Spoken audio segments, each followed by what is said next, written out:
Secretary Rovio, my dear friend Markle,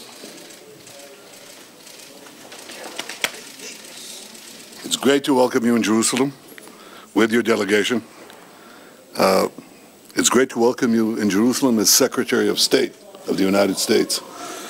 I have to say that this visit comes in the wake of a historic visit to Washington. I've said, and I'm going to repeat it again, because it's so true. President Trump is the greatest friend that Israel has ever had in the White House. And the visit in Washington reflected that in every way, and your visit here reflects it in every way. Throughout your political career, you've been a great supporter of Israel and a great champion of the U.S.-Israel alliance.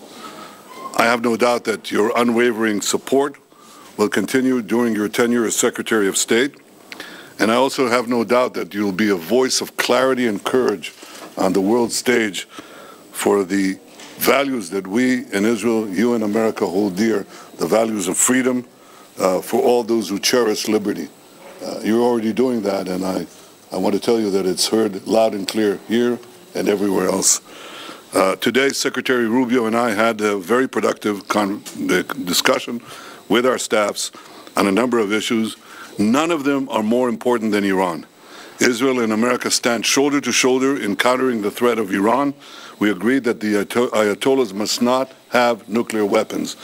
And we also agreed that Iran's aggression in the region has to be rolled back. Over the last 16 months, Israel has dealt a mighty blow to Iran's terror axis.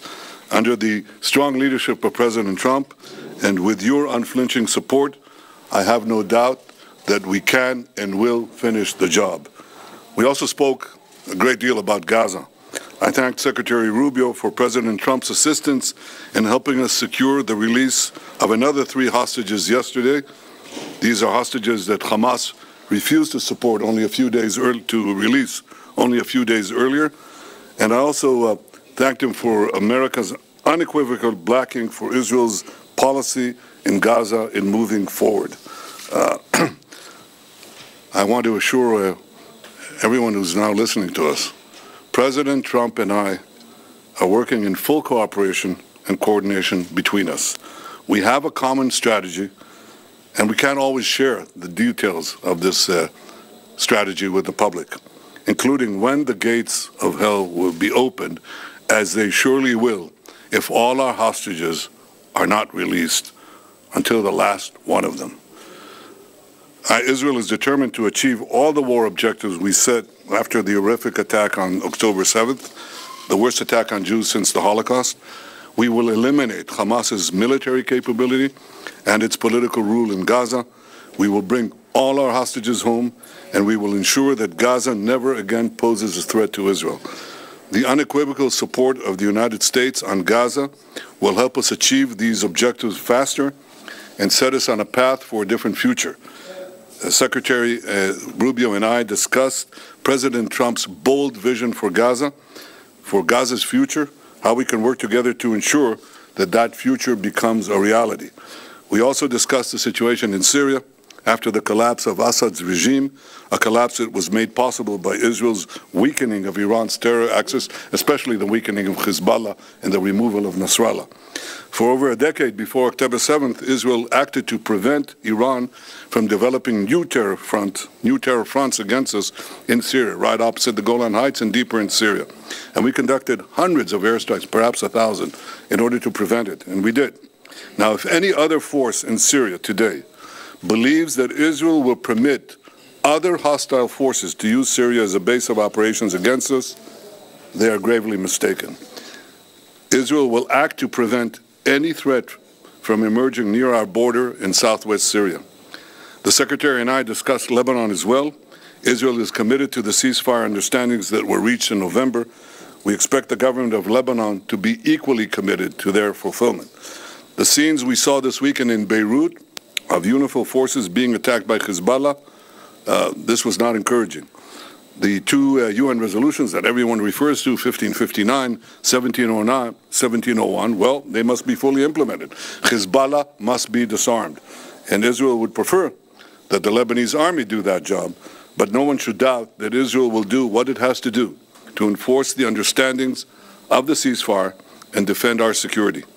The Secretary and I also discussed how the many international institutions have been hijacked and turned into anti-American and anti-Israeli forums.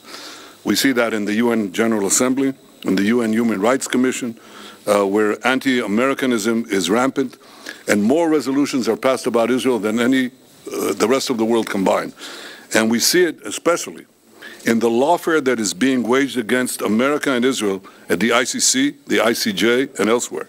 The ICC has outrageously libeled Israel and issued arrest warrants based on utter lies. Like America, Israel is not subject to the jurisdiction of the ICC and does not accept the court's authority. Israel commends President Trump and his administration for restoring his executive order against the ICC and for moving quickly to sanction ICC officials.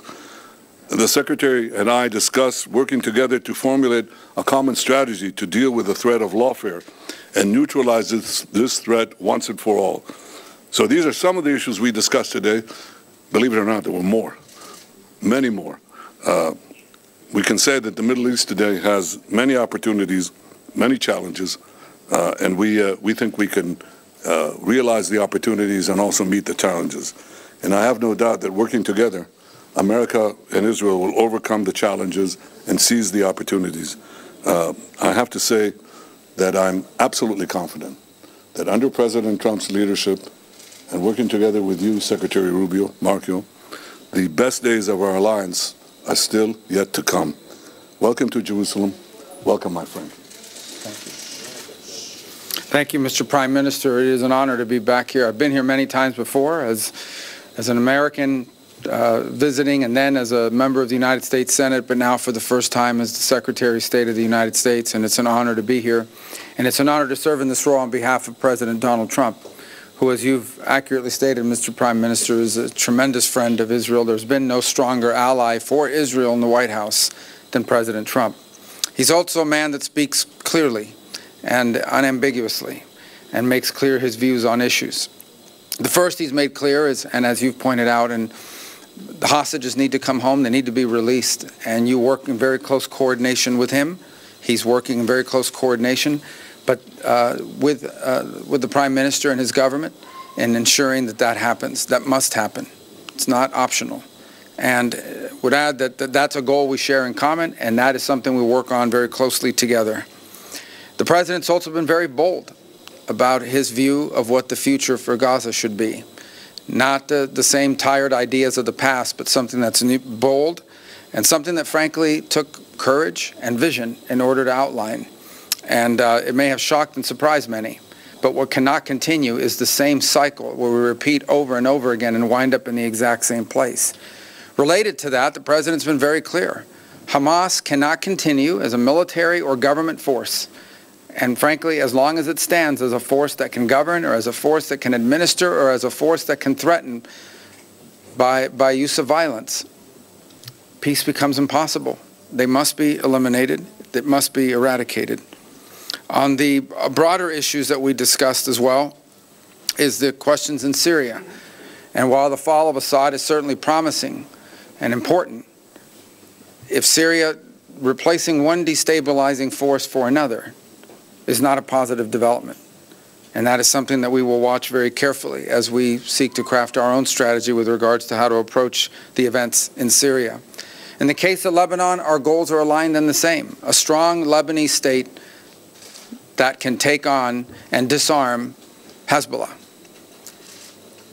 The common theme in all of these challenges is Iran.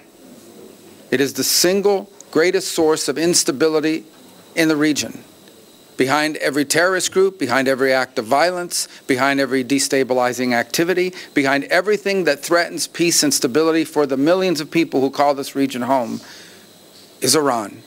And by Iran, I mean the Ayatollahs. By Iran, I mean its regime. A regime who, by the way, its people don't support. The people of Iran are victims of that regime. And so I think it's important to constantly point that whether we talk about Hamas, or we talk about Hezbollah, or we talk about violence in the West Bank, or we talk about destabilization in Syria, or we talk about any of these issues, the militias in Iraq, they all have behind them one common theme, Iran. And that must be addressed. And there can never be a nuclear Iran. A nuclear Iran that could then hold itself immune from pressure and from action. That can never happen. The President's been clear about that as well. And so I close where I began by reiterating our strong support for our allies, very close allies and partners here in Israel, to the people of this great country, for whom we have tremendous love and respect for everything you're facing, have faced, and continue to face. It is an extraordinary story of bravery. A nation founded in the ashes and in the aftermath of a horrifying crime against humanity, stood from its very inception, from the very day of its birth, against threats from every angle and every corner, and has served as an example to the world of a pluralistic society, a free enterprise democracy, and one that if there were more Israels in the Middle East, more countries like that, the world would be a safer and a better place. And this is what we hope for the region and for our planet. A nation that's always sought peace, but will not allow itself to be intimidated or destroyed by its enemies. And on that front, you can always count on us, as long as I'm in this position and President Trump is in the White House. So thank you. Thank you.